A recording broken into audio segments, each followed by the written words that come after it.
Hi everyone, we're going to make my chicken noodle bake. So I sprayed a baking dish with cooking spray and I salt, peppered, and paprika both sides of my chicken.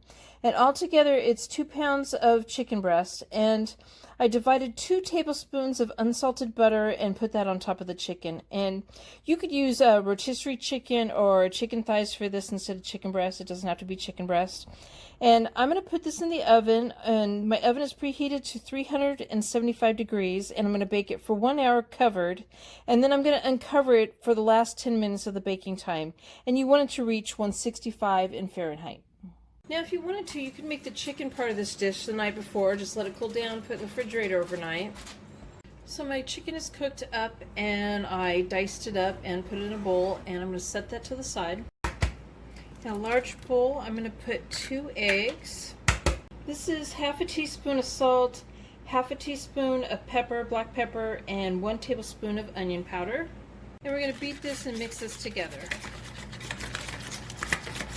We're going to add in 1/4 teaspoon of garlic powder and 1/8 teaspoon of celery salt. And whisk that in now. I'm going to add a 10.5 ounce can of cheddar cheese soup. I'm going to whisk this in.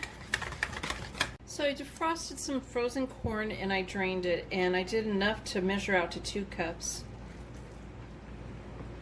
We're going to add that in, along with 2 chopped celery stalks, a 4-ounce jar of sliced pimentos that I drained.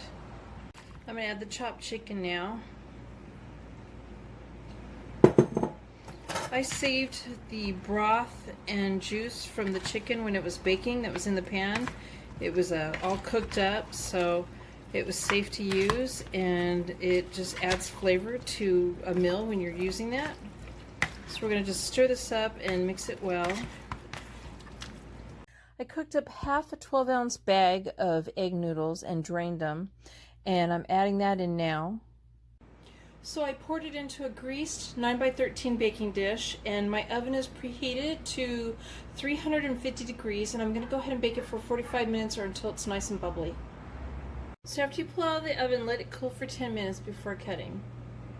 So there's my chicken noodle casserole. You could top it off some fresh chopped celery leaves or even parsley if you want, and maybe serve it with some biscuits. Thank you guys for watching.